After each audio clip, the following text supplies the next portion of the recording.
नमो अरिहन्ताणम् नमो सिद्धाणम् नमो आयर्याणम् नमो वज्रायाणम् नमो लोय सव्वसाहुणम् त्वाजिनेन्द्रं गतसर्वदोषम्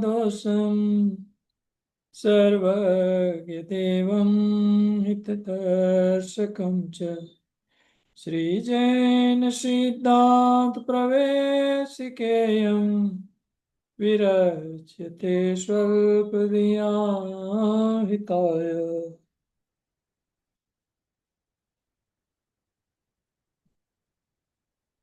सभी को मेरा जय जिनेन्द्र जय जिनेन्द्र जी। जी। लास्ट वीक में फ्राइडे संहनन के बारे में अपनी चर्चा चल रही थी। उसमें क्वेश्चन नंबर 189 तक देख लिया था। अभी ये सारे संगणन जीव अपेक्षा, गुणस्थान अपेक्षा, काल अपेक्षा, ऐसे अपने को देखना है। ये अलग अलग टेबल बनेंगे, पर इसमें आज की कक्षा में वो टेबल अपन ना बनाए। मैंने एक नोट तो तैयार कर दिया है, वो मैं आपको समझाता हूँ, फिर वो नोट भेजूंगा तो आप बाद में लिखना, नहीं तो क्या है टाइम बहुत जाता है। तो मैं वो फाइल भी शेयर कर लेता हूँ आपके साथ।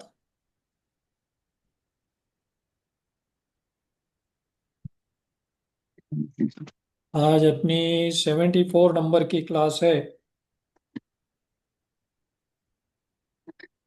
और करीब करीब आज 200 क्वेश्चन तक कंप्लीट हो जाएगा। उसके बाद 90 क्वेश्चन रहेंगे।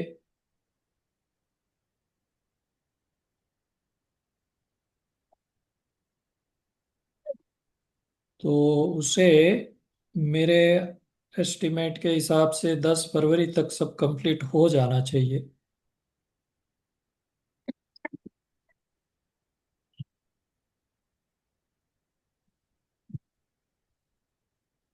आप लोगों को रिवीजन भी थोड़ा शुरू करना पड़े, क्योंकि फरवरी में एग्ज़ाम अगर अपन एक्सपेक्ट कर रहे तो रिवीजन करना चाहिए अपने। ओके, ये फाइल है आपके सामने, संगणन की चर्चा। सबसे पहले जीव अपेक्षा बात करेंगे। तो फर्स्ट कॉलम में आप देख सकते हैं, जैसे जीव में मैंने देवनारकी लिया है और संगठन उनका होता ही नहीं है, क्योंकि उनको क्या है, सप्त धातु रहित वैकृत शरीर है, राइट। तो हड्डी आदि उन लोगों को नहीं होता है, न देव को न नारकी को। फिर मैंने लिया है एकेंद्रिय, 5 स्थावर। एकेंद्रिय को भी संगठन नहीं रहता, उनको हड्डी वगैरह कुछ नहीं होता है, जो अपन जानते हैं। उसके बाद मनुष्य, 14वें गुणस्थान वर्ती अयोग केवली की बात की है, केवली भगवान की। तो उनको भी संगनन नहीं होता है 14वें गुणस्थान में। जो संगनन है वो 13वें गुणस्थान तक ही होता है, ठीक है। उसके बाद विग्रह गति वाले जीव, आहारक शरीर वाले मुनि, ये दो कैटेगरी मैंने ली है यहाँ। एक तो जो जीव विग्रह गति में है वो, और दूसरा जो मुनि जिनका आहारक शरीर है, तो उनको भी संगनन नहीं होता है, विग्रह गति में भी नहीं होता है। विग्रह गति में तो शरीर ही नहीं है, तो संगनन की बात ही नहीं है। आहारक वृद्धि वाले मुनियों को भी सप्त धातु रहित शरीर होता है। उसके बाद लब्धि अपर्याप्तक, जो 6 पर्याप्तियां है अपनी, वो इस जीव को नहीं है, इनकम्प्लीट है। तो असंप्राप्ता सुपाटिका, ये संघनन रहेगा नहीं। सर अप्राप्तियां कौन सी है? नहीं नहीं, लब्धि अपर्याप्तक की बात कर रहा हूं मैं, जीव की कैटेगरी।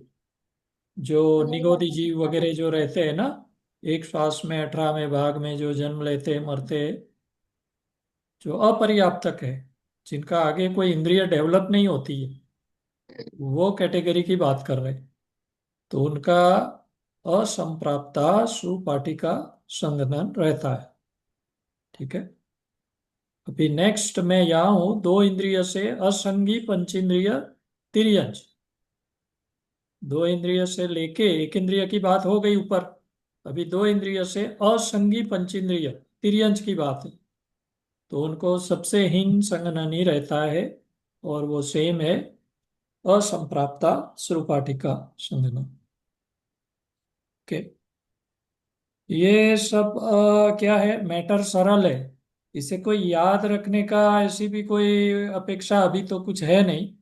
आपको अलग अलग अपेक्षा से कौन से संघनन होते हैं ये जानकारी देने का पर्पज है। और ये डायरेक्टली जिनवाणी में ऐसा आपको रेडीमेड मिलेगा नहीं। अलग अलग ग्रंथ से ये अपेक्षाएं सब समझ के ऐसा टेबल तैयार किया है। तो आपको अपनी नोटबुक में लिखना चाहिए। अभी नहीं लिखे, बाद में आप लिख सकते हैं जब मैं भेजूंगा। फिर संगी पंचेंद्रिय तिर्यंच मनुष्य कर्मभूमि वाले, प्लस म्लेच्छ खंड वाले मनुष्य कर्मभूमि है, और विद्याधर।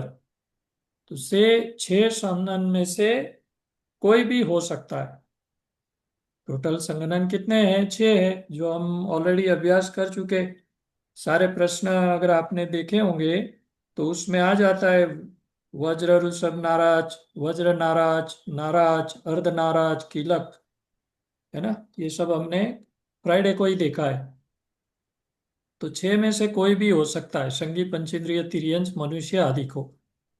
और फिर लास्ट कैटेगरी, भोग भूमि में जो मनुष्य है, पुरुष स्त्री या तिर्यंच, उनका वज्र ऋषभ नाराज ही होता है भोग भूमि में। क्या, वहां विकलेंद्रिय मतलब दो इंद्रिय से चार इंद्रिय असंगी वगैरह होते ही नहीं है। हाँ, संगी पंचेंद्रिय तिर्यंच और मनुष्य ही होते हैं भोग भूमि में। ठीक है। तो ये जीव अपेक्षा अपने ने बात की, अलग अलग कैटेगरी के जीव और उनके संघनन कौन से है, ये आपको इससे पता चलता है। और एक मैंने नोट लिखी है कि संघनन कौन से शरीर में होता है, ये फंडामेंटल चीज है ना। क्योंकि सारे जीवों की बात तो की, लेकिन कौन से शरीर में संघनन एप्लीकेबल है, तो वो औदारिक शरीर को ही एप्लीकेबल है। के आहारक वैक्रिक वगैरह को, या फिर कार्मण या तेजस, उसको एप्लीकेबल नहीं है। ठीक है। तो मैंने क्या लिखा है देखिए, संघनन कौन से शरीर में होता है? मात्र औदारिक शरीर में होता है। सभी औदारिक शरीर में नहीं होता, क्योंकि एक इंद्रिय उसमें अपवाद है। एक इंद्रिय का भी शरीर तो औदारिक है, पर उनको संघनन नहीं है, तो वो एक अपवाद है। जहां जहां संघनन होता है वहां औदारिक शरीर ही होता है। ठीक है। क्लियर इतना यहाँ तक सबको? हाँ, बहुत आसान है, इसमें कुछ कंफ्यूजन वगैरह की कोई बात नहीं है। ये तो बहुत इजी था, इसलिए मैंने इसको नोट के रूप में ले लिया। मैंने कहा ऐसा एक एक आपको तीन तीन कॉलम सब लिखवाऊंगा, इसमें मेरे को भी इतना वो नहीं रहता है। पर बेटर है आप लोग अपने अपने टाइम पे लिख लेना, इतनी जगह छोड़वा देंगे अपन, तो सबका टाइम बचेगा और आगे अपन और प्रश्न ले सकते हैं। थोड़ा टाइम सेव होता है, मेन पर्पस वो है। देखिए अभी गुणस्थान के अपेक्षा से अपन देखेंगे। तो गुणस्थान में आप देख सकते हैं कि 1 से 7 गुणस्थान में, तो उसमें 6 संगणन में से कोई भी हो सकता है। ओके।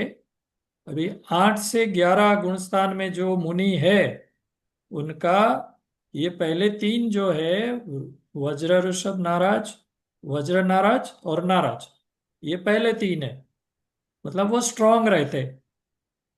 उसी में से एक होगा। ठीक है। 8 से 11 गुणस्थान वाले मुनि को, वो एक शाइक सम्यक्त भी है, तो उनको तो वज्र ऋषभ नाराज ही होता है, उनको सबसे स्ट्रॉन्ग संघनन बोला गया है।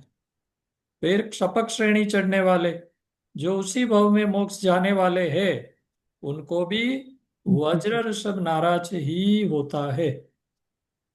ठीक है। और लास्ट कैटेगरी परिहार विशुद्धि वाले मुनि, छठे सातवें गुण स्थान में होते हैं, उनको ये तीन में से कोई भी संघनन हो सकता है। तो परिहार विशुद्धि मतलब क्या? तो वो मुनि को रिद्धि होती है। कैसी रिद्धि? आकाश में गमन कर सकते हैं वो, उनको पीछे आदि की जरूरत नहीं पड़ती, है ना। उनके निमित्त से एक भी जीव का घात होता ही नहीं है। ठीक है। और वो मुनि कैसे है? वो समृद्ध राजघराने में जन्म लेते हैं, 30 साल तक गृहस्थ अवस्था भोगते हैं और बाद में दीक्षा ले लेते हैं।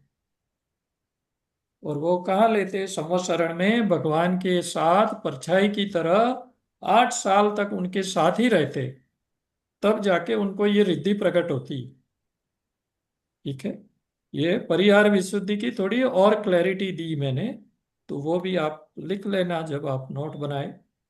मुक्ति, जीव की मुक्ति है, मोक्ष जाना, वो किसी भी संस्थान से हो सकती है। वो हमने देखा था लास्ट वीक में, जब हमने संस्थान की चर्चा की थी।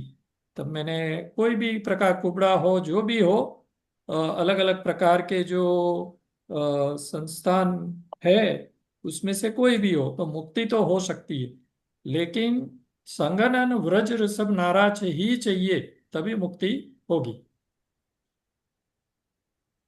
आई बात समझ में? क्योंकि शरीर की मजबूती वो आत्म कल्याण का एक निमित्त है। शरीर अपना अच्छा है तो आत्म कल्याण का पुरुषार्थ और भी हो सकता है, ऐसा उसे निमित्त कारण बोला है। ओके, चलो मैं आगे। गुणस्थान तक हो गया क्लियर। और अपेक्षा देखते हैं। अभी काल अपेक्षा। तो काल, ये भरत और ऐरावत की बात है। ओके।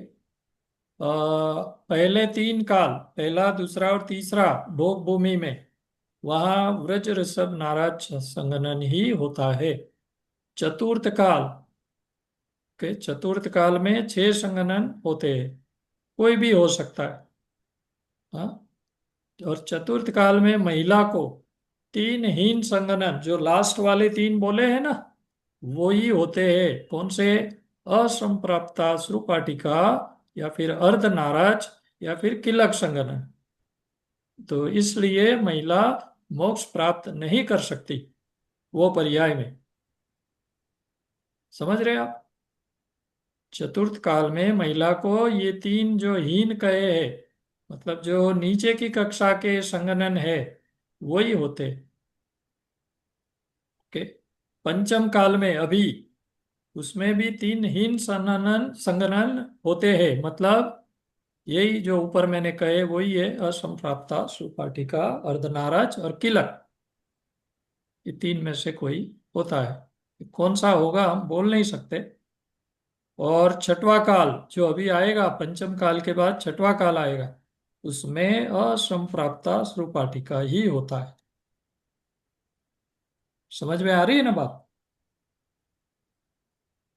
जी। बोलिए, किसी को प्रश्न है तो आप पूछ सकते हैं।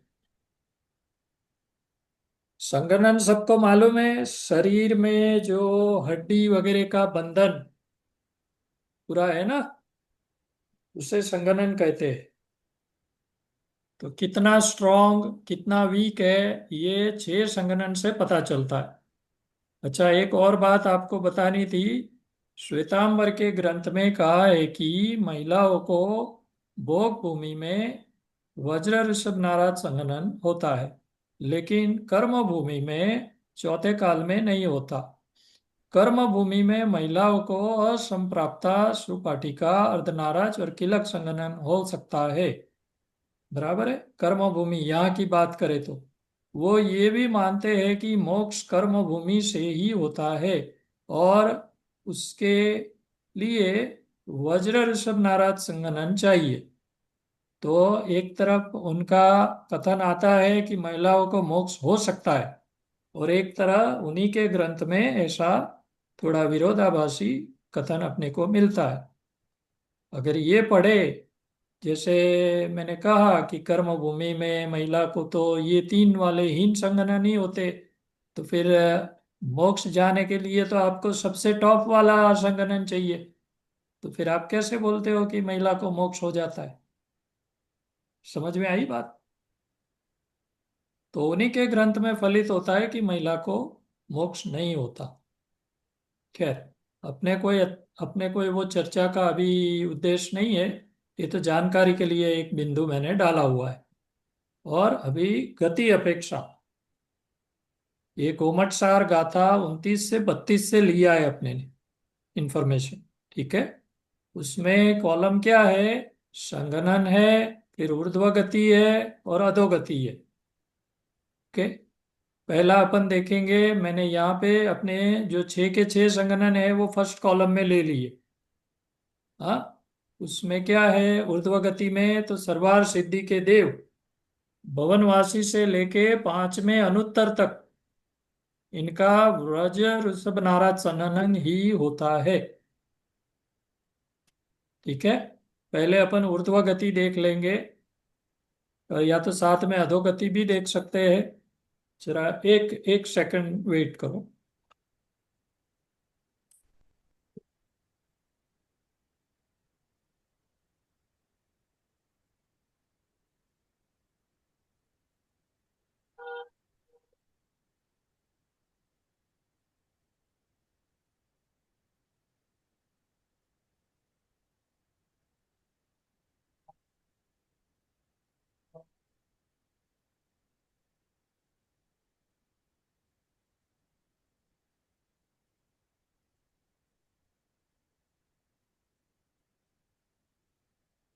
जी। सो जो सबसे स्ट्रॉन्ग संघनन है वज्र ऋषभ नारद संघनन, वो भवनवासी से लेके 5वें अनुत्तर तक बोला। और अधोगति में मतलब नरक में तो पहली नरक से 7वीं नरक तक होता है। ओके। उसके बाद वज्र नाराज, तो वहाँ ऊर्ध्व गति में 9 अनुदिश तक, वहां तक के जो भी जीव है, देव है, उनको ये वज्र नाराज हो सकता है। और नीचे अधोगति में 6वीं पृथ्वी तक, उससे मतलब 7वीं में नहीं, 6वीं तक ही होता है। फिर सर नाराज ये जा सकते हैं या वहां होता है सहनन? संगनन होता है उनको। अच्छा, मेरे को लगा जाते हैं वहां तक, जा सकते हैं वज्र वृषभ नाराज वाले जैसे। मोक्ष भी वही जा सकते हैं और 7वें नरक तक वही जा सकते हैं, ये तो पढ़ा था ना मैंने, हाँ इसलिए पूछ रही हूँ। हाँ हाँ। सर पहले से 7वें में तो 6वीं भी आ जाएगी ना, पृथ्वी। हाँ, आ जाएगी ना। बराबर। ओके। गति अपेक्षा की बात है। और फिर नाराज तो 9वीं ग्रेवियत तक हो सकता है, और 6वीं पृथ्वी तक। फिर अर्धनाराज 16वें स्वर्ग तक और 6वीं पृथ्वी तक। ओके। और किलक जो और हीन है, 12वें स्वर्ग तक और 5वें पृथ्वी तक। और असंप्राप्ता सुपाटिका 8वें स्वर्ग तक और तीसरी पृथ्वी तक। ठीक है। तो इसमें 84 लाख नरक है, वो तो आपको मालूम ही होगा। वैसे हमेशा नरक की बात करो तो पृथ्वी कहा जाना चाहिए, पर व्यवहार में लोग ये नरक वर्ड यूज कर लेते हैं। तो ये 5 6 कैटेगरी अपने ने देखी। यहाँ पे अपना संगणन का डिस्कशन कंप्लीट होता है। अभी आगे के भी बहुत ही सरल क्वेश्चन है, 190 से लेके 193। आपको जैसे स्पर्श रस गंध वर्ण के बारे में है, आप पुस्तक में देख सकते हैं। और आपने जो पहले नोट्स लिखी थी, मेरे ख्याल से क्वेश्चन नंबर 18 के आसपास आपने पुद्गल का टेबल बनाया होगा। स्पर्श रस गंध वर्ण, पुद्गल के जो गुण है और उसकी पर्याय कौन सी है, ये टेबल आपने बनाया होगा, आप चेक कर सकते हैं। वही टेबल मैंने वापस यहाँ रिप्रोड्यूस किया है, ताकि ये वाले क्वेश्चन भी लिखने की मुझे इतनी आवश्यकता क्लास में नहीं लग रही है। इसे आप बड़े आसानी से आराम से बाद में लिखिए। तो मैं क्वेश्चन नंबर 190 से 193 चार क्वेश्चन यहीं पे कवर करता हूँ। आप अगर देखेंगे तो क्वेश्चन 190 क्या है?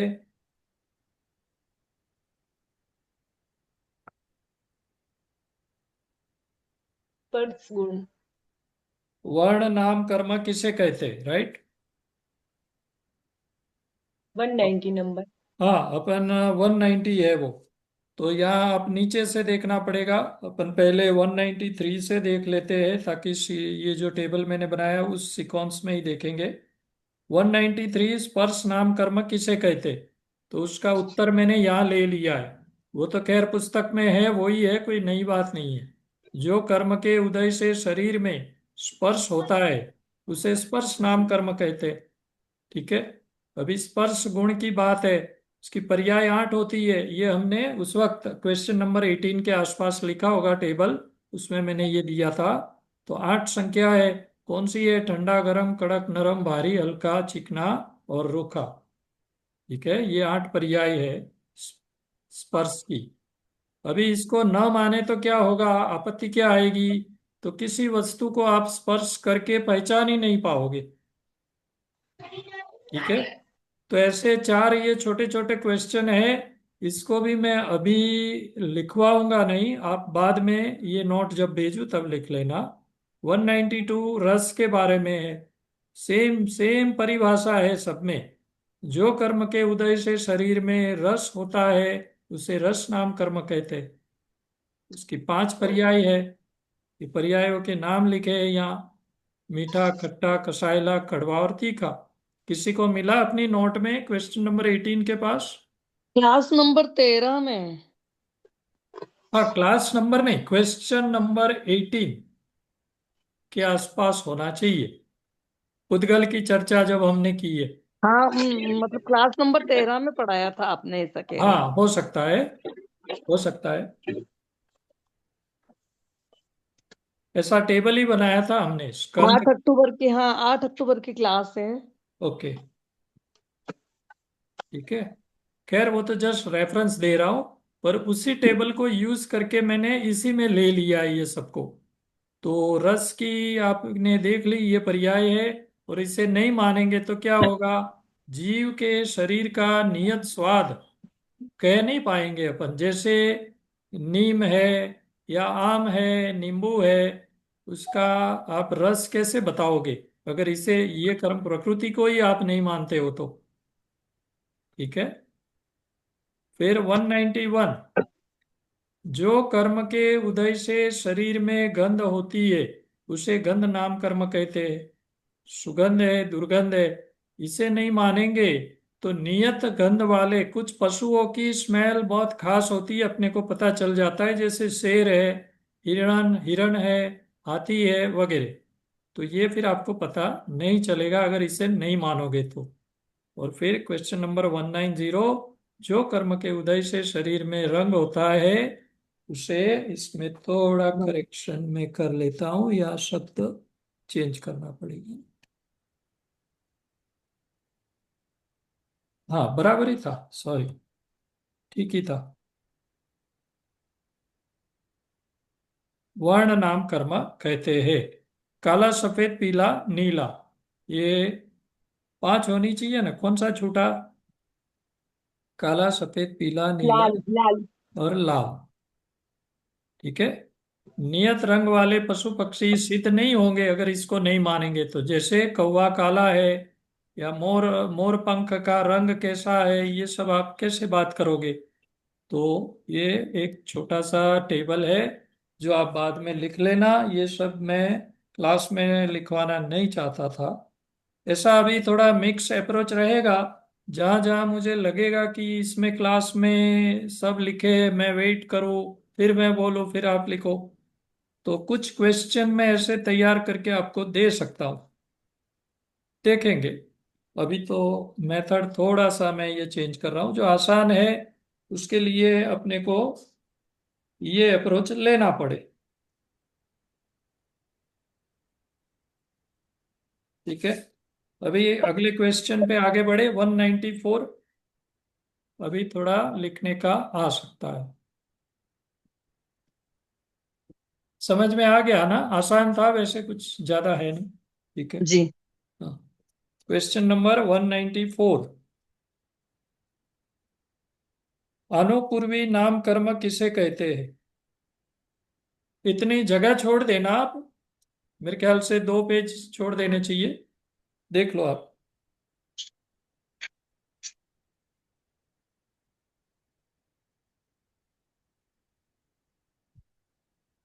अनुपूर्वी नाम कर्म किसे कहते हैं?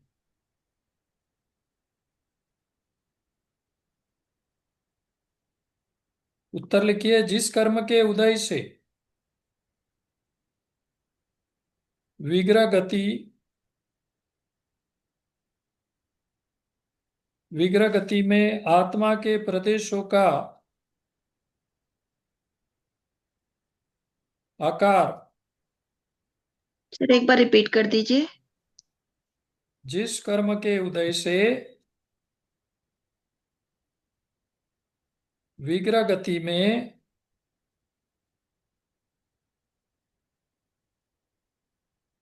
आत्मा के प्रदेशों का आकार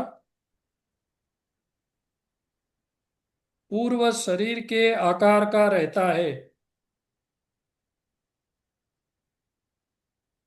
उसे अनुपूर्वी नाम कर्म कहते हैं। क्या मतलब हुआ इसका? मतलब कोई जीव मनुष्य से देवलोक जा रहा है, तो विग्रह गति में अपने जो आत्मा के प्रदेश रहेंगे, उसका शेप, आकार मनुष्य मनुष्य गति। मनुष्य पर्याय थी उस हिसाब से रहेगा। बस इतनी सी बात है। और फिर जैसे ही वहां पहले समय में वो अपने जो आयु बंधी है उस हिसाब से वो आगे बढ़ेगा। इसमें थोड़ा सा अपन लिखेंगे।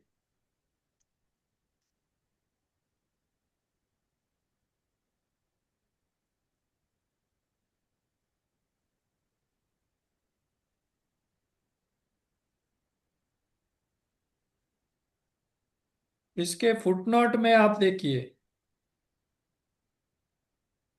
पुस्तक में फुटनोट में क्या दिया है। धवला ग्रंथ का आधार से जिस कर्म के उदय से जीव का इच्छित गति में गमन होता है, उसे अनुपूर्वी नाम कर्म कहते हैं। अब यहाँ पे थोड़ा सा अपने को अटपटा लगना चाहिए। क्यों? क्योंकि बात तो बहुत क्लियर थी कि भाई जो पूर्व शरीर है उसी आकार में रहेगा, फिर इच्छित गति कैसे आ गई यहाँ? है ना? तो थोड़े शब्द ऐसे यूज हुए। इच्छित गति का तो अभी हमारी कोई इच्छा से थोड़ी ना गति हो रही है। हाँ, तो अच्छा। ये थोड़े वर्ड्स ऐसे यूज किए हैं। अपने को समझना क्या है, ये इच्छित गति बोल के भी आकार की ही बात कर रहे, शरीर के आकार की ही बात कर रहे ये। ओके, तो आप ये वाली परिभाषा भी लिख सकते हैं जो बॉटम में फुटनोट में दी है। और फिर उसके सामने धवला पुस्तक में मैंने देखा, वहां पे एक और परिभाषा जो अनुपूर्वी की नामकर्म की जो परिभाषा, वो भी मैं लिखवा देता हूं। तो 2 परिभाषा अपन लिखेंगे। लिखिए नीचे जो फुटनोट में दी है। जिस कर्म के उदय से जीव का इच्छित गति में गमन होता है, उसे अनुपूर्वी नाम कर्म कहते हैं। उसके आगे आप लिखेंगे,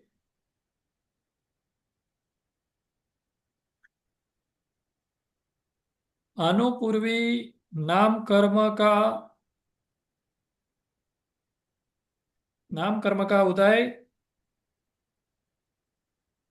अनुपूर्वी नाम कर्म का उदय फक्त विग्रह गति में ही होता है।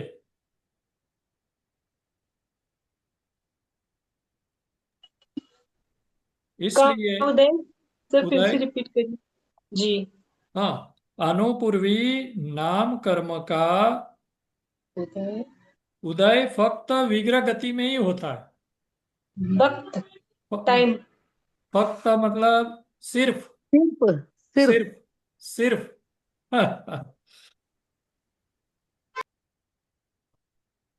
तो गुजराती में है ना, थोड़ा मिक्स हो जाता है। सिर्फ विग्रह गति में ही उदय होता है। तो फिर इच्छित गति के की तो कुछ बात आनी नहीं चाहिए। तो आगे आप लिखिए, यहाँ जो इच्छित गति में गमन ऐसा लिखा है,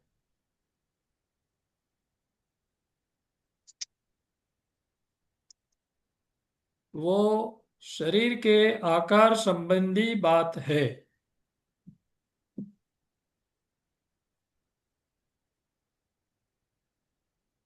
क्योंकि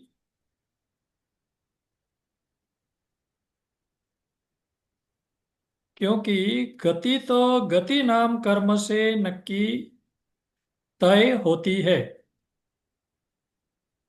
गति तो गति नाम कर्म से तय होती है। और आयु आयु कर्म से तय होती है।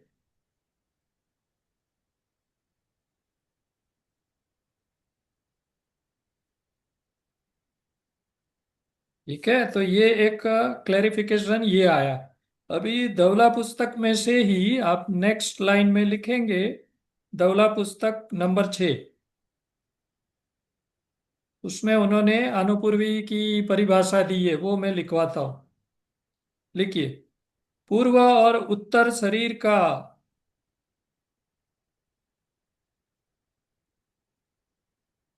अंतरालवर्ती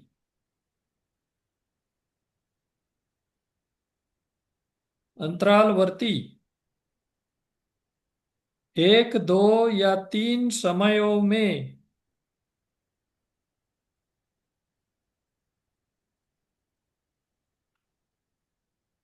वर्तमान जीव का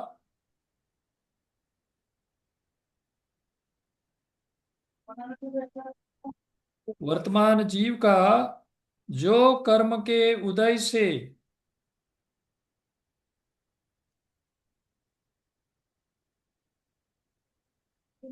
जीव के प्रदेशों का विशिष्ट आकार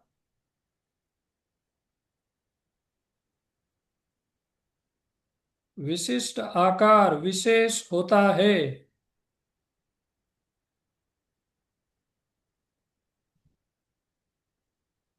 उस कर्म की उस कर्म की अनुपूर्वी संज्ञा है। ठीक है, तो वही का वही ग्रंथ में अपने ने परिभाषा ले ली ताकि कोई कंफ्यूजन ना रहे।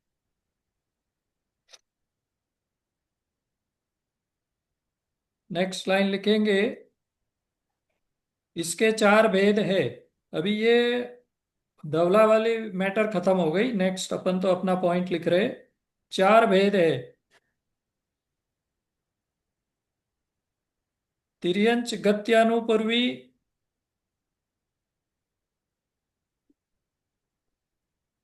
नरक गत्यानुपूर्वी,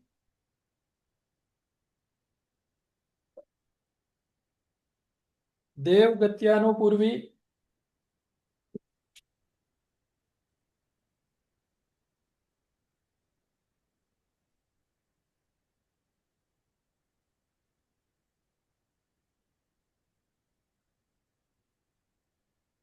और मनुष्य गत्यानुपूर्वी।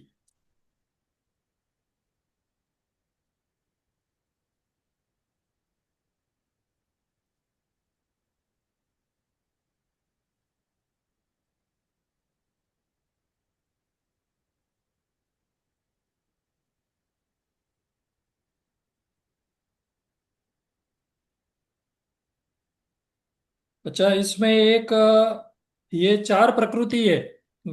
अनुपूर्वी में ही चार प्रकृति आती है, बराबर, जो चार अपने ने लिखी।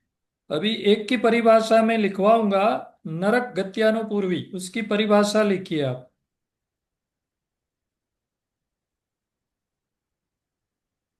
नरक गति में जाने के पहले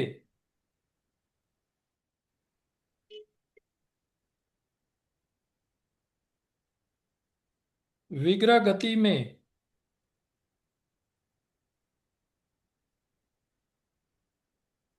तिर्यंच जीव अथवा मनुष्य जीव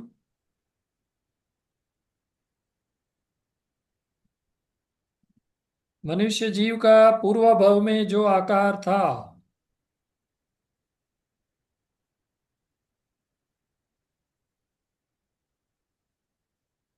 वो जो कर्म के उदय से होता है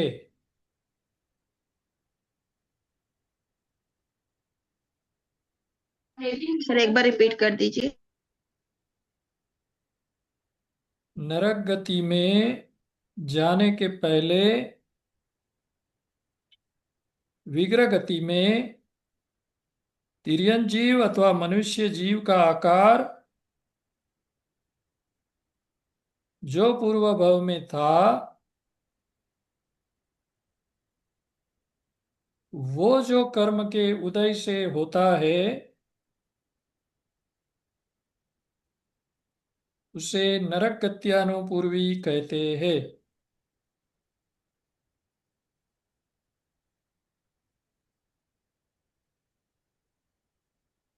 ठीक है, आगे आप लिख सकते हैं बाकी की तीन गति की परिभाषा ऐसे ही लगा लेना।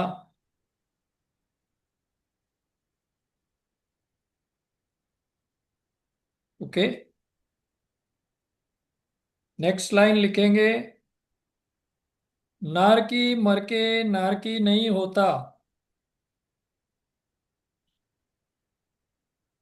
और देव भी नहीं होता।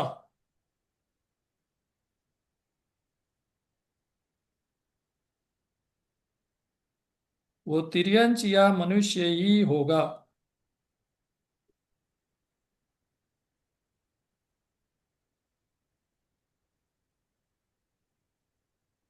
Next line.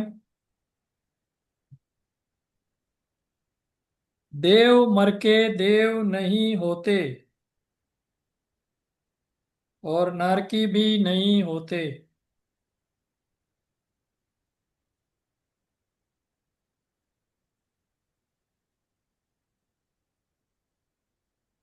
वो तिर्यंच या मनुष्य ही होते हैं।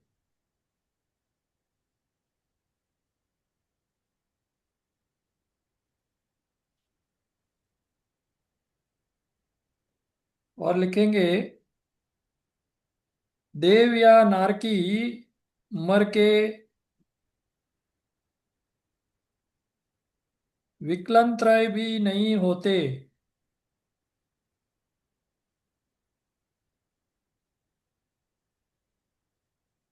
म्लेच्छ खंड में भी नहीं जाते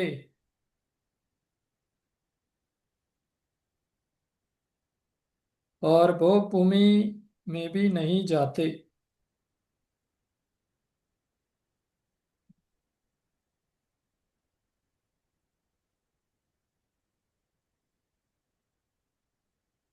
और एक प्रश्न नेक्स्ट लिखेंगे इसी टॉपिक के रिलेटेड है। क्वेश्चन है संस्थान नाम कर्म और अनुपूर्वी नाम कर्म में क्या फर्क है। क्योंकि दोनों में आकार की बात है ना। सर ये पार्टीशन करके लिखे या लाइन से ही लिख लें आंसर? लाइन से पूरा लाइन से। संस्थान नाम कर्म और अनुपूर्वी नाम कर्म में क्या फर्क है। तो लिखिए उत्तर। दोनों में आकार तय होता है।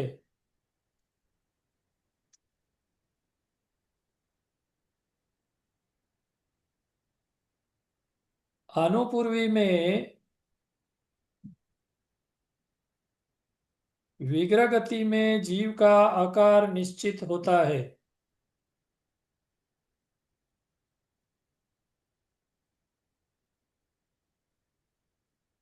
संस्थान में नए भाव में जन्म होते ही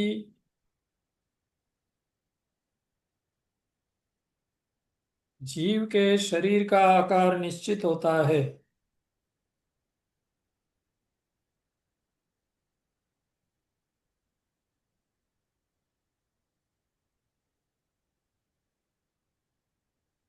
विग्रह गति क्षेत्र विपाकी प्रकृति है।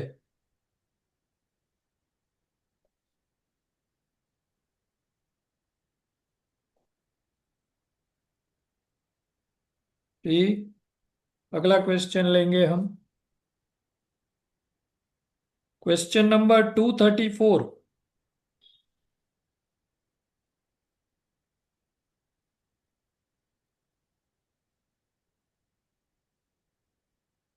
पुस्तक में देख सकते हैं, जीव विपाकी कर्म किसे कहते हैं? जीव विपाकी कर्म किसे कहते हैं? उसका उत्तर, जिन कर्मों का फल जीव में होता है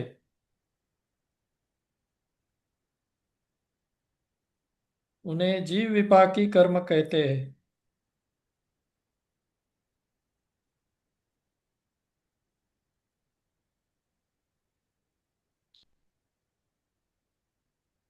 क्वेश्चन 235।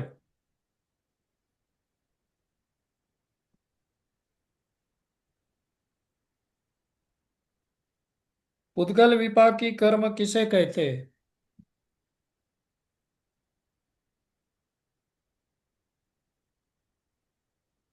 उत्तर है, जिन कर्मों का फल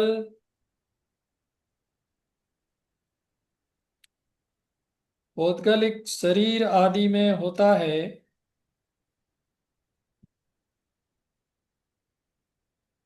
उन्हें पुद्गल विपाकी कर्म कहते हैं।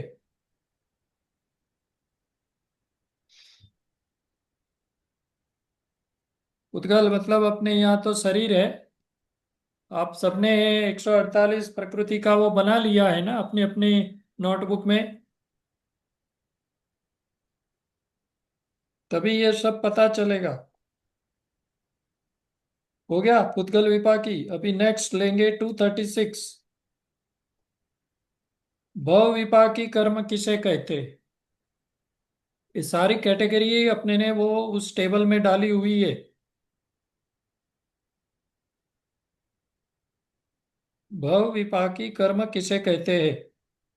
जिन कर्मों के फल से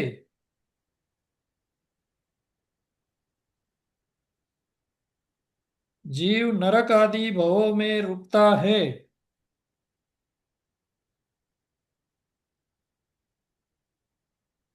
उन्हें भव विपाकी कर्म कहते हैं।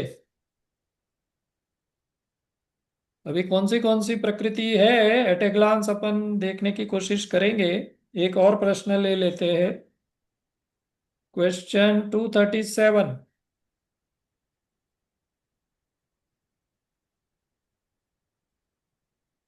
क्षेत्र विपाकी कर्म किसे कहते हैं?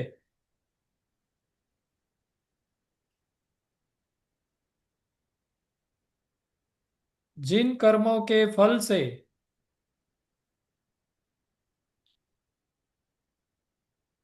विग्रह गति में जीव का आकार पूर्व भव के समान बना रहता है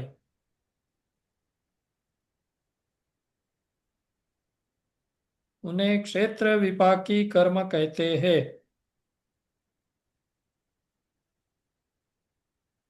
बोलिए, इसमें कुछ लगा अटपटा आपको? सर ये अनुभूति जैसा ही लग रहा है ना। हाँ, तो बोलिए, एक ही कर्म में ऐसे दो दो कैसे आ गया? काम तो एक ही हो रहा है ना दोनों में। तो उसका उत्तर ये है कि 148 प्रकृति में क्षेत्र विपाकी कोई कर्म प्रकृति नहीं है, वो तो कैटेगरी है। अब समझे ना, 148 को अपन क्या कर रहे हैं, जीव विपाकी बोलते हैं, कुछ पुद्गल विपाकी बोलते हैं, कुछ बहु विपाकी बोलते हैं और कुछ क्षेत्र विपाकी बोलते हैं। तो 2000 कैटेगरीज, वो 148 में प्रकृति नहीं है वो। समझे आप सब? निधि जी, क्लियर हुआ? ये उनकी भी कैटेगरी है, एक सौ उनको हाँ, भी अलग डिवाइड करके रखा हुआ है, 148 को ये 4 कैटेगरी में डिवाइड कर किया डिवाइड कर हुआ है। दिया है। इसलिए जी। ये जीव विपाकी बहु विपाकी कोई प्रकृति नहीं है, है ना? ये समझना जरूरी है। निधि जी, समझ में आ गई ना बात? अनुपूर्वी तो कर्म प्रकृति है, लेकिन क्षेत्र विपाकी सेम है, लेकिन वो कर्म प्रकृति नहीं है, वो तो कैटेगरी है। अभी मैं क्विकली आपको, पहले मैंने दिखाया था, पर अभी क्वेश्चन लिया है तो उसके रेफरेंस में दिखाने के ट्राई करता हूं मैं।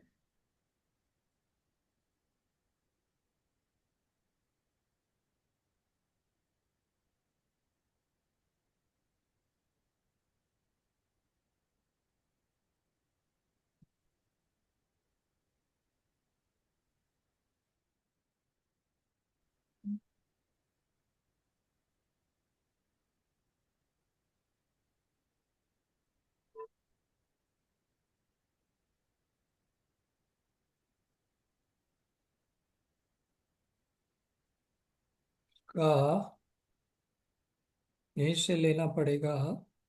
देखिए, ये जो फाइल मैं शेयर करता हूं,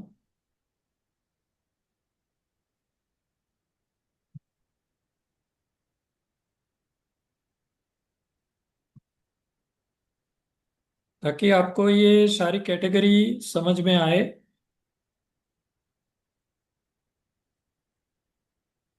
ये फाइल हमने पहले देखी थी, अगर आपको याद है तो। ये सारी प्रकृति मैंने यहाँ 148 प्रकृति की पूरी ये लिस्ट है, बराबर। अभी यहाँ से मैंने जो हाइड किया है वो निकालना पड़ेगा। ये मैंने खोल दिया। देखिए, अभी सबसे पहले ये जीव विपाकी दिख रहा है आपको, कॉलम जी में जी। जीव विपाकी। तो उसमें क्या क्या आता है, तो दर्शनावरण की 9, ज्ञानावरण की 5, ये सब अपने आत्मा से रिलेटेड है ना। तो ये प्रकृति सारी यहाँ आ रही है। फिर मोहनीय की 28, ऐसे सब कैटेगराइजेशन हुआ है 148 का। फिर ये 5 अंतराय, फिर असाता वेदनीय, साता वेदनीय, सब कुछ जीव रिलेटेड है ना, आप समझ पा रहे होंगे। हम्म। फिर गति, जाति, तो और ये आ गई विहायो गति, आगे आएगा विहायो गति। तीर्थंकर प्रकृति, उच्छ्वास, त्रस स्थावर, सुभग दुर्भग, सुस्वर दुस्वर, सूक्ष्म बादर, ऐसे ये सारी कैटेगरी 78 होती है जीव विपाकी। टैली हो रही है सुचिता जी? आपने टेबल बनाया था ना? हो गई ना? बस। देखिए, उसके बाद ये पुद्गल। तो जीव विपाकी प्रकृति समझ में आ गई आपको। जिन कर्मों के फल से जीव नरक आदि, सॉरी, जिन कर्मों के फल से फल जीव में होता है, तो ये सारी प्रकृति कैसी थी, उसका फल जीव में ही आएगा। जीव को ही भोगना पड़ेगा इसको, जब उदय आएगा तब, है ना? तो ये जीव विपाकी हो गई। अभी पुद्गल विपाकी की बात करें, तो मैं वापस ऊपर जाता हूं। पुद्गल विपाकी कॉलम एच। पुद्गल विपाकी में आप देखिए अभी कौन सी आती है, सब शरीर रिलेटेड आएगी, और क्या आएगी। तो इसलिए मैंने ये, निधि जी आपने ये पूरा चार्ट बनाया कि नहीं? अपनी नोटबुक में बना लो, नहीं बनाया है तो। शरीर शरीर की 5, अंगोपांग की 3, बंधन की 5, करेक्ट। संघात की 5, करेक्ट। संस्थान की 6, हाँ। सहनन की 6, हाँ। स्पर्श की 8, रस 8। की 5, 5। वर्ण, ये सारी गंध वर्ण लिखा। 2, ऐसा। निर्वाण जी। की 1। एक, अगुर अगुरु लघु लघु, 1, उपघात, परघात, परघात आतप, उद्योत और उद्योग। प्रत्येक शरीर की दो, शुभ की एक, अशुभ की एक, स्थिर की एक, अस्थिर की एक। हाँ, टोटल 62। 62 जी। तो समझ में आ रही है अभी बात? देखिए, पुद्गल विपाकी कर्म किसे कहते हैं? जिन कर्मों का फल पुद्गल पौद्गलिक शरीर आदि में आता है, होता है, उन्हें पुद्गल विपाकी कहते हैं। बहुत इजी है। और ये चार्ट देखने से अपने को एकदम क्लियर हो जाता है कि यस, ये सारी शरीर रिलेटेड ही थी मोस्टली, अगर आपने देखा तो वो उसी में आएगी। फिर क्षेत्र विपाकी, उसके बाद की कैटेगरी। क्षेत्र में चार आती है। जी ये अनुपूर्वी जो है ना, वही आती है बस। क्लियर? मनुष्य, तिर्यन, देवनार की। जी जी जी। हाँ, उसके बाद भव विपाकी। तो भव भी चार ही आएंगे, अपने चार ही तो भव होते हैं। आयु का है। नहीं, भव में भी वही नरक, तिर्यन, देव वगैरह वही आएगा ना। चार प्रकार की आयु। हाँ। ओके, तो उसका ऐसे है। और भी आगे कैटेगरी है। जैसे सर्वघाती, देशघाती, वो सब जब आएगा तब देख लेंगे अपन, अभी मैं उसको रिफर नहीं करता हूँ। ये अभी मैंने जो चार क्वेश्चन आपको एक के बाद एक लिखवाए, इसकी क्लैरिटी आप सबको आ जानी चाहिए। ओके। अभी ये फाइल जब मैंने खोली है, तो सुचिता जी आप देख ही लीजिए साथ साथ। कल मैंने आपको एक पीडीएफ जो फाइल भेजी, उसको कैसे पहले बताया था, फिर भी समझ लीजिए वापस। ये गुणस्थान वन यहाँ से चालू होती है। आगे का जी मैंने पूरा हाइड कर दिया था, क्योंकि वो तो अलग से मैंने दे दिया है आपको, है ना। तो ये गुणस्थान वन में उदय, फिर क्षय, फिर बंध। बंध कौन सी होगी, बंधती कौन सी है उस गुणस्थान में, और सत्ता में कौन सी रहती है, ये सर, कैटेगरी ये क्या हमें। होती है बंद विच्छुत्ति? मुझे याद नहीं आ रहा था हाँ, अभी। बंध विच्युति का मतलब क्या है कि उस गुणस्थान के बाद वो कर्म प्रकृति बंधेगी ही नहीं, अच्छा। ठीक। वैसा। तो ये चार पांच कॉलम इसमें आते हैं, जैसे उदय, क्षय, बंध और सत्ता। और रिमार्क में मैंने लिखा होगा कुछ ना कुछ, तो वो आप देख सकती है। जैसे मैं इसमें तो ज्यादा रिमार्क आएगी नहीं, पहला पहला ही गुणस्थान है। देखिए यहाँ लिखा है बंध नहीं होता। क्यों मैंने लिखा, यहाँ जीरो हो गई। ये प्रकृति सम्यक मिथ्यात्व और सम्यक प्रकृति, वो सब मैंने जब 148 से 120 122 कैसे होती है वो समझाया था ना, वो नीचे हम्म। नोट्स में सब लिखा है। तो ये जी जस्ट आपको, मैंने कल आपको तीन गुणस्थान का भेजा है। ओके, उसके बाद ये गुणस्थान दूसरा, सासाधन, तो उसमें भी वही कॉलम आएंगे, उदय, क्षय, बंध और सत्ता, है ना।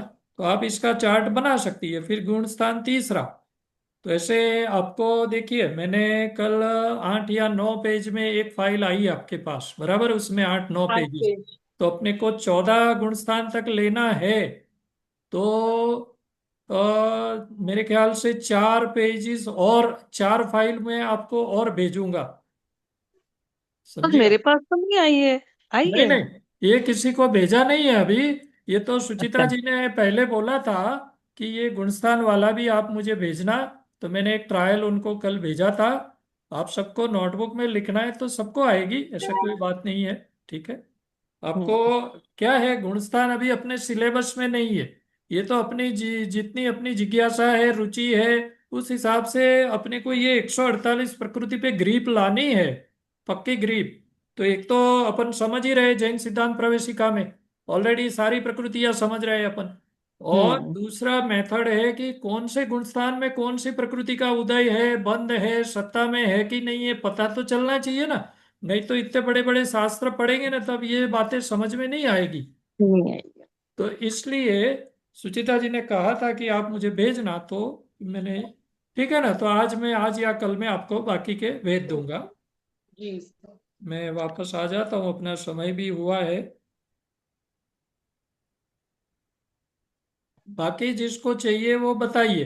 पहले वाला चार्ट सबका कंप्लीट हो गया?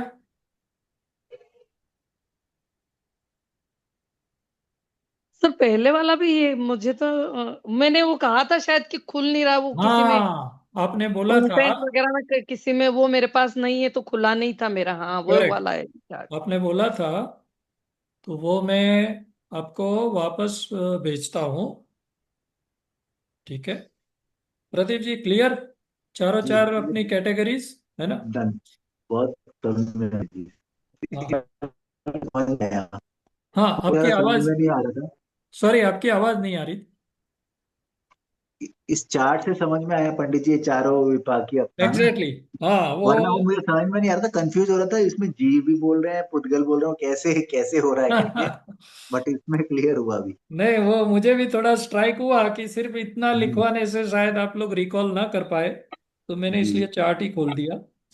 पंडित जी, मुझे एक्सेल का ये मेरे को वो भेज दीजिए, पूरा एक्सेल शीट, मैं इसका प्रिंट आउट निकाल के जोड़ के रख लूंगा। Okay okay bye. पूरा गुणस्थान वाला भी। हाँ हाँ, दोनों प्रिंट आउट। जैसे मैंने बताया ना कि क्योंकि आप सोच सकते हैं कि एक में, एक गुणस्थान में 5 कॉलम है, तो 14 गुणस्थान मतलब 70 कॉलम हो गए। इतनी बड़ी प्रिंट आएगी नहीं। तो इसके लिए मैं एक एक फाइल में 3 गुणस्थान करके मैं सुचिता जी को कल एक ट्रायल भेजा था। आपको सॉफ्ट कॉपी चाहिए तो प्रदीप जी सॉफ्ट भी ले लेना, तो अपने हिसाब से आप प्रिंट ले सकते हैं। और मैं पीडीएफ जो एकदम प्रिंटेबल फॉर्मेट में भेजता हूँ वो भी आपको मिल जाएगी, तो आप देख लेना। जी पंडित जी। अभी अपना टाइम हो गया है तो मैं आगे नहीं लेता हूँ। अपन क्वेश्चन नंबर 195 पे पहुंचे हैं। मेरा टारगेट था 200 तक जाने का, बट कोई बात नहीं, कल से ले लेंगे अपन। तो ऐसे कुछ सरल, कुछ थोड़े से रोचक ऐसे टॉपिक आते रहेंगे। मेरा आप सबसे अनुरोध है कि अभी थोड़ा थोड़ा रिवीजन चालू कर दीजिए, क्योंकि जैसे ही मैं कंप्लीट करूंगा फरवरी में, फिर आपको पूछूंगा कि एग्जाम बोलो कब देने के लिए तैयार हो। फिर आप शायद 1 वीक 10 दिन मांग भी ले तो और मिल जाएंगे, लेकिन उसके बाद तो एग्जाम आ ही जाएगी। तो फरवरी में टारगेट रखना चाहिए एग्जाम का, है ना? बहुत कोई लंबा पेपर नहीं है, 5-6 क्वेश्चन ही आते हैं, आपको उतने के जवाब देने हैं बस। सर क्वेश्चन किस टाइप से आएंगे? वो भी मैं 2-3 आपको ट्रायल करवाऊंगा। फाइनल आपका एग्जाम ले उसके पहले किस टाइप का आएगा सब पता चल जाएगा। तो 2-3 टेस्ट पेपर होंगे, वो करेंगे अपन, और उसके बाद फिर आपको लिख के भेजना है। ठीक है? सर एक और टेस्ट पेपर अभी नहीं हो सकता बीच में? हाँ मैं कोशिश करता हूँ कि, पर आप लोग सोच के बताओ आप लिखोगे कब? क्योंकि मुझे मुझे तो बनाने में कोई दिक्कत नहीं है, आपको आंसर लिखने में आप लोग रेडी हो, कब सर भेजोगे? आप फ्राइडे को दे दीजिए तो सैटरडे संडे के बीच में ऐसा करके देख सकते मैं हैं। तो भेज सकता हूँ, अगला अगला वीकेंड में आपको एक टेस्ट पेपर मिल जाएगा। आप सब लोग अच्छे से लिख के दीजिए। बोलो ठीक है? रिवीजन आज से ही चालू करो फिर। ठीक है, बस तो यहाँ तक रखते हैं अपन आज का। और किसी को कोई प्रश्न है? उसके बाद फरवरी में होगा, पीछे पीछे 6 डाला चालू होगा। तो जिन जिन को आप में से इंटरेस्ट है 6 डाला पढ़ने में भी, तो आप ज्वाइन कर सकते हैं। ठीक है? पंडित जी ऐसे लगता है कि पूरा सिद्धांत का सारे एक्शंस करें ताकि कंप्लीट हो जाए तो। क्या आपकी आवाज थोड़ी ब्रेक होती है? जैन सिद्धांत प्रवेशिका के पूरा बचा हुआ क्वेश्चंस भी करें ताकि पूरा कंप्लीट हो जाए। अरे वो तो बहुत ही आगे जाएगा, देखिए आप, वो अभी तो नहीं चलेगा सिलेबस। पंडित जी, हमें तो कोई जल्दी नहीं है, एटलीस्ट बेसिक हमारा थोड़ा सा ठीक हो जाएगा लगता है। वो मुझे देखना पड़ेगा, बट बहुत ही लंबा कोर्स है वो। फिर उसका जैसे आप देख सकते हैं कि 290 करते करते मुझे आज कितने 100+ सेशन अपने होते हैं, तब अपना 290 क्वेश्चन कंप्लीट होंगे। तो उसी के, वो तो 290 की बात हुई। अभी आगे आप देखेंगे तो ये भी 670 तक के है ऑलमोस्ट। तो और 4-5 महीने का कमिटमेंट है, और जी उसकी उतनी तैयारी। वैसे प्रदीप जी उसमें चिंता की बात ज्यादा इसलिए नहीं है कि यहाँ तक का आपने कर लिया 290 तक का, तो बाकी के पीछे के क्वेश्चन जैसे जैसे आप स्वाध्याय करेंगे सब क्लियर हो जाता है, फिर इतना कठिन नहीं रहता है। मैं एक नज़र तो कर ही लूंगा, मैंने पहले ये देखा हुआ है, तो वो तो अपन देख सकते हैं। लेकिन पैरेलल क्या है कि 6 डाला चालू करना है, आपके सेमेस्टर कोर्स के हिसाब से, तो फिर अपन ये जैन सिद्धांत को तो एक जगह पे क्लोज करना ही पड़े। फिर अगले जब सेमेस्टर में, बहुत आगे के सेमेस्टर में वापस वो रखे, तब अपन इसको सोच सकते हैं। या फिर इसकी कोई अलग मेथड सोचनी पड़े कि इसमें से क्या कवर करे, वो सब एक बार देखना पड़ेगा सिलेबस पॉइंट ऑफ व्यू से, है ना। क्योंकि इसमें बहुत आप देख सकते हैं, इसमें माल एकदम सही देना है तो बहुत मेहनत लगेगी ना। तो देखते हैं क्या पॉसिबल है। पर 6 डाला फरवरी में स्टार्ट हो सकता है, ऐसा है अपना एस्टिमेट। ठीक है, चलिए जिन्होंने स्तुति करा दीजिए। सुचिता जी आप करा। निज निधि निज में बताई, यह अनंत उपकार, के लिए जिन वाणी माँ को वंदना सत बार, वंदना सत बार, वंदना सत बार। नो बाण।